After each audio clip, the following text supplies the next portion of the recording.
You don't have to imagine that song now. I'm going to play both for you in just a moment. But let's bring in Christopher Steffler, president of Mercury Artists, music and entertainment management company here in Vancouver.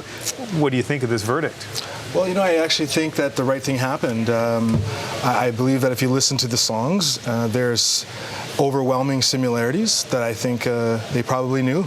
And, you know, part of the story originally was that they used this song to inspire their writing, and then they started to backpedal away from that as it became evident that they were a little bit too close. So, you know, I think that definitely the family and the state deserve the money. Yeah, they didn't just backpedal. Robin Thicke said in court that he was drunk and high when he had said that Marvin Gaye's song had inspired him. That's kind of a tough defense to have to invoke in court and open. I agree, and if that's your defense, and then plus your legal team does whatever they can to sequester evidence, such as the playing of the song in question in court, if you're trying not to have that played, you might be on the wrong side. Okay, well, as I promised, for those of you who are wondering about these two songs, Marvin Gaye's hit and Blurred Lines, let's listen to an excerpt of each of those. We're going to hear the bass line, first of all from Blurred Lines, and then from the Marvin Gaye song. Let's listen.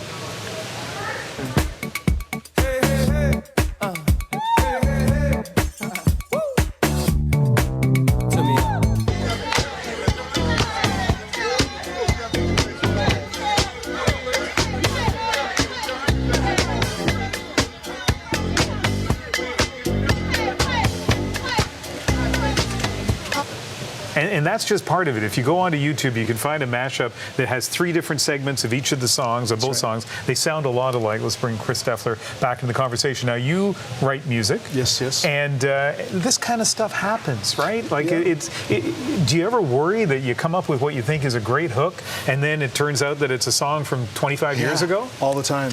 You know, there's a process when you're writing a song or producing music. I think that you have to ask yourself, okay, well, where was the song inspired from? You know, where are we going with the song? And then before you get too deep into it, you should do some research to find out, you know, if the song title's been used before, if the hook's been used before.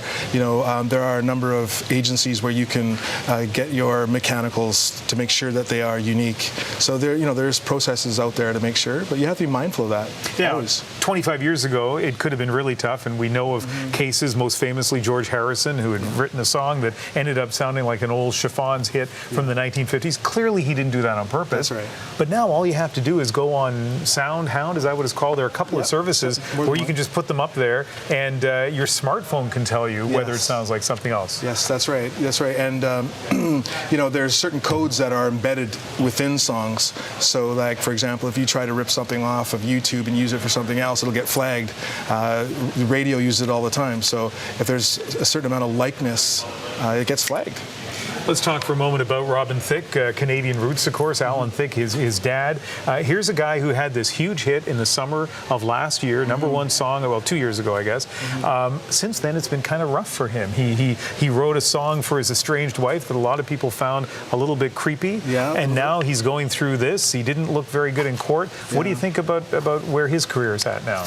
Well, you know, I think that really lies in the hands of Robin Thicke. I mean, I would first of all probably start looking at a new PR representative and maybe a legal team, and you know, he's a super talented guy. I mean, that's not going to leave him. I think he'll endure, and his career will endure, but he just has to make a little bit better decisions. And if he does or is confronted with this again, I think he needs to do more in the way of you know, Sam Smith, his approach to you know, Tom Petty. I mean, get out in front of it, recognize it, and see what you can do to work together with another artist and honor it, rather than, you know, try to combat it. And I think that's where he went wrong. I just think Sam Smith, beloved, and the song that he unintentionally copied from Tom Petty won the Grammy for Song of the Year. Yeah. So there's life after plagiarism, intended or not. Yeah, and he's probably made another new friend in Tom Petty because, you know, they get along now. Absolutely. So. Chris Steffler, always nice talking to you. Thanks. Yes, thank you very much.